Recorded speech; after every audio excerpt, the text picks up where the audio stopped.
What is up, harvesters? Welcome back to the returning viewers, and if you're brand new here, welcome to Hobby Harvest. My name is Ken. So today I want to talk to you guys about the mid-September buck habitat shift. So it's a bit of a mouthful, but how I got to the idea of this video is I was scrolling through social media and guys are starting to put up those nice pictures of those nice bucks. They're still in full velvet and they're asking, hey, I got this guy coming in every day. What do you think he's going to score? You know, these guys already got this buck in the bed of their truck. They already got it caped out. They already got him up on the wall because he's coming in every day like clockwork. Now, when I'm reading through the comments, you guys got to realize that when a buck's in velvet, it adds 20 inches. So some of those guesses on the inches is a little bit high on some of these bucks. But what we need to keep in mind here is that there will eventually be a habitat shift that these bucks are going to go through about mid-September. So just because he's coming in like clockwork every single day right now doesn't mean he's going to be there come hunting season. So we're going to go through all of that and more in this video. So let's get into it.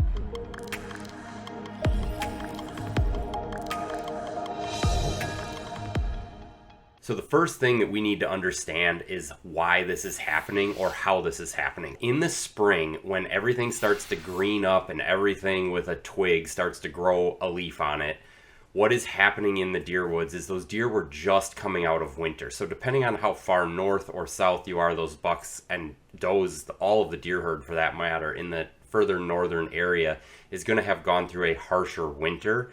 They're going to be looking to put pounds back on. So that's their first thing they're looking for. As soon as stuff starts greening up, they're looking just to get a mouthful, put some calories into themselves, replenish that muscle mass that they lost over the winter. Now, those does are very, very pregnant this time of year. So what they're also looking for is a place to raise the little ones.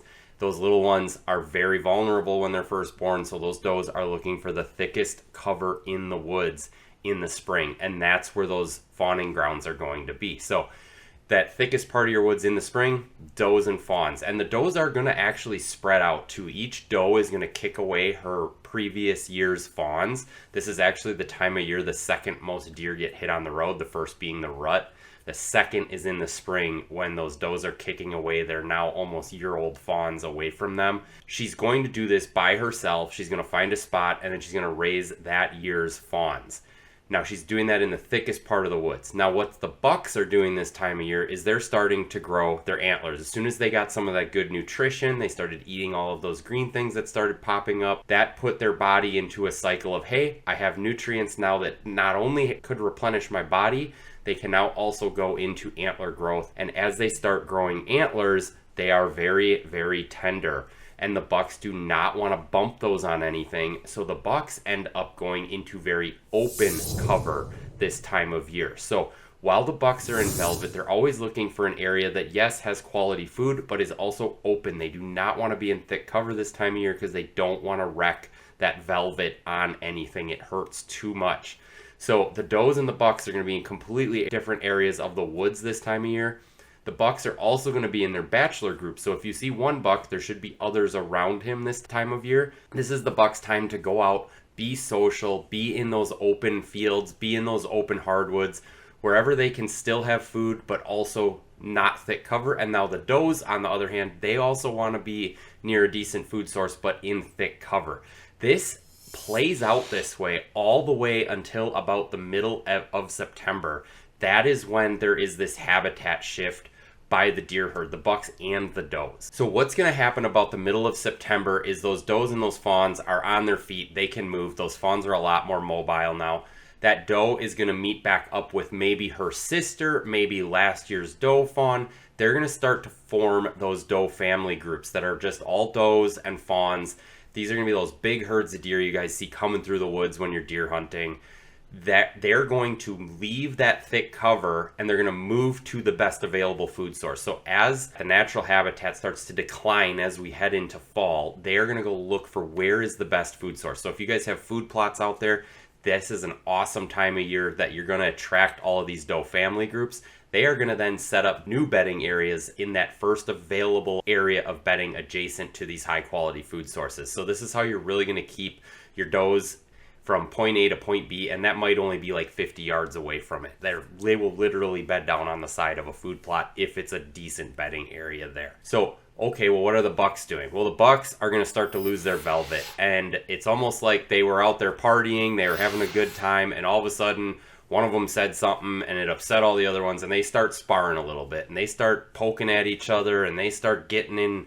They're not rut or pre-rut yet, but they're starting to kind of spar a little bit, kind of start rubbing their antlers on stuff. They're starting to warm up to what's coming in a few months here. So they're going to not want to be near each other. They all bust off. They all go their own separate ways. This is why if you're seeing them every single day, they're not going to be there anymore because they're going to just scatter and go wherever. Now, there are a few properties, because someone will be down in the comments say, I have bucks on my camera all summer and those same bucks are there all fall. There are a few rare properties that does happen on. It is not the normal. If you are seeing a buck on your camera in the summer, chances are you're not going to see him in the fall, at least not as consistently. But you might see him, or you should still see him during the rut. He should still come through that space at some point, maybe every 3 days, every 5 days, whatever.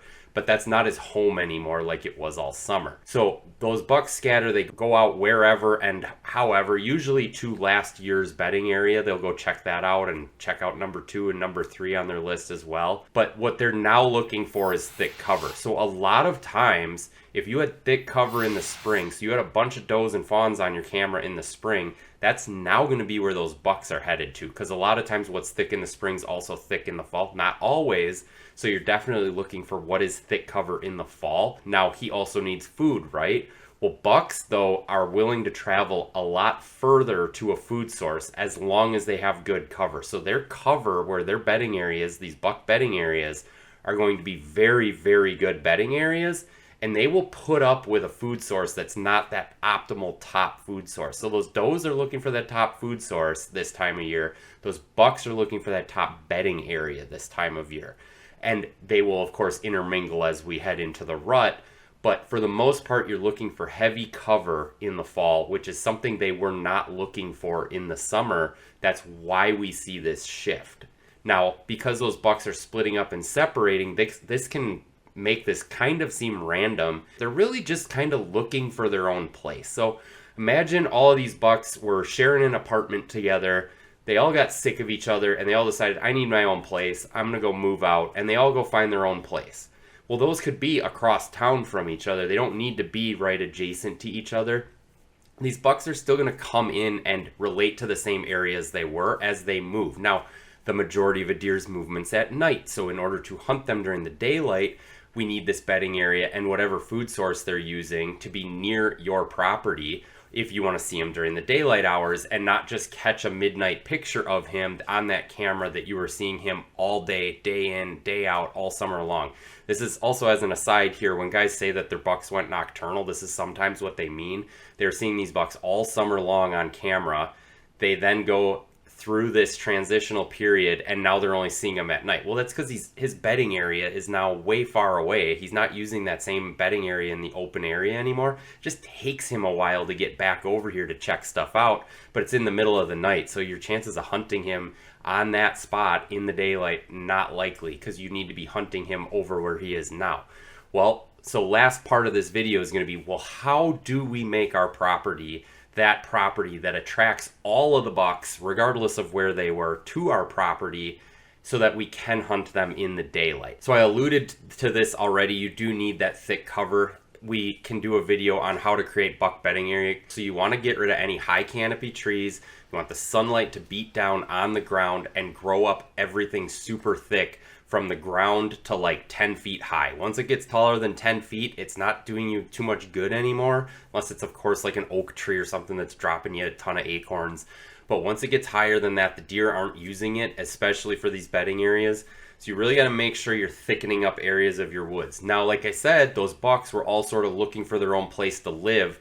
So you're better off, if you don't have all the time and effort in the world, to just go onto your property and make pockets of bedding areas instead of one giant bedding area, because those bucks are going to relate to each other, but like I said, they would prefer to live next door to each other than live in the same house as each other at this point of the year. So if you can go out there and take, say, a 100-yard diameter area of your woods, and topography and stuff's going to come into this as well, but make that thicker. If you guys want to go in there, if you're in like more marshy areas, if you want to like go in there and get some red osier dogwood growing in there, plug that, put some plugs in, transplant some, whatever you got to do.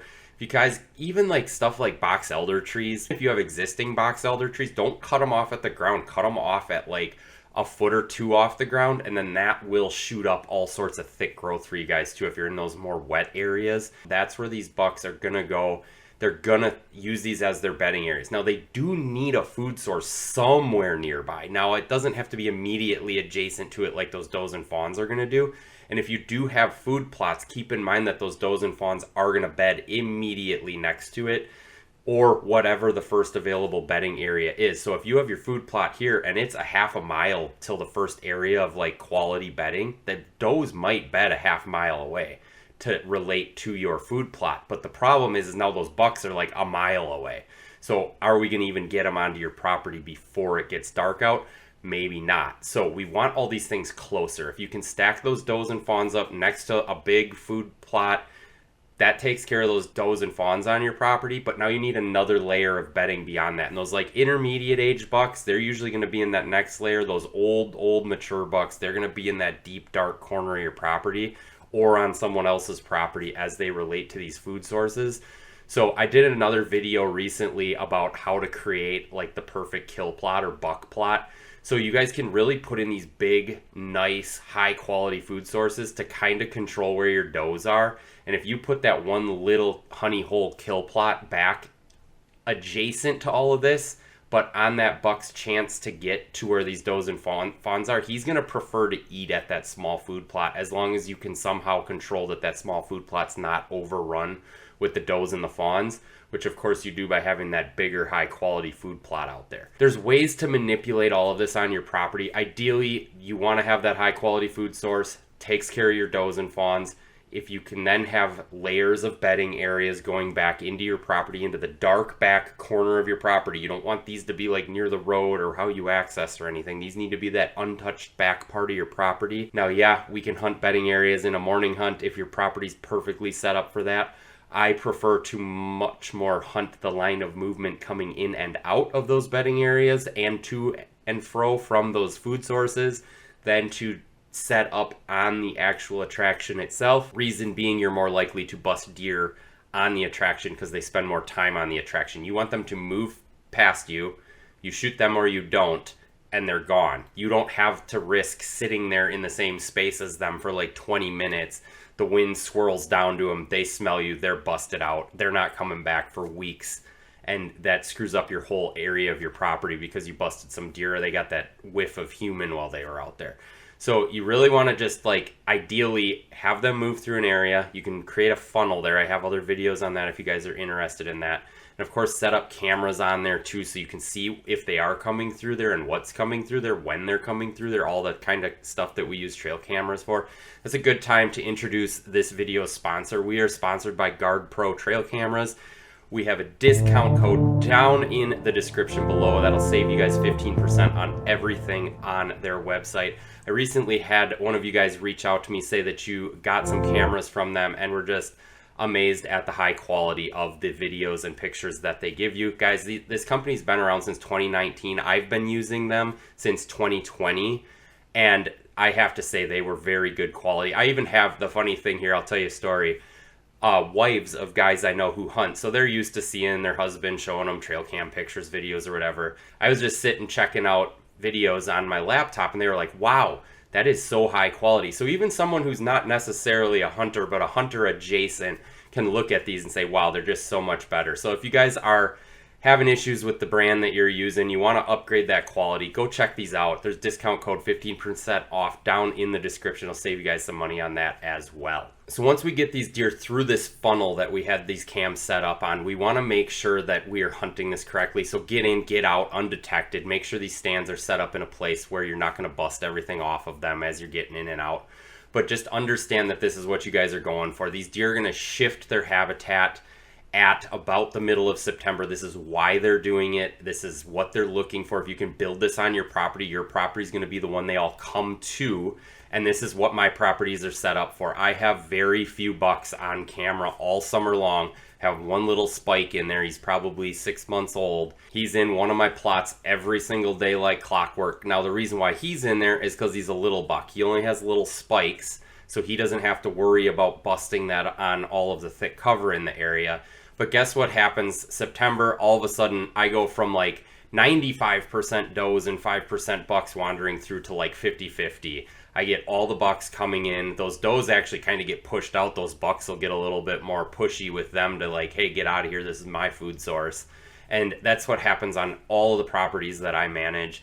That's what you guys are trying to create on your property. Get that thick cover in there. Get that fall food in there. That's got to be fall high quality food, by the way, not summer high quality food. They can find food everywhere all summer long. Once you guys build this on your property, you guys are going to see that your buck numbers highly increase as we head into fall.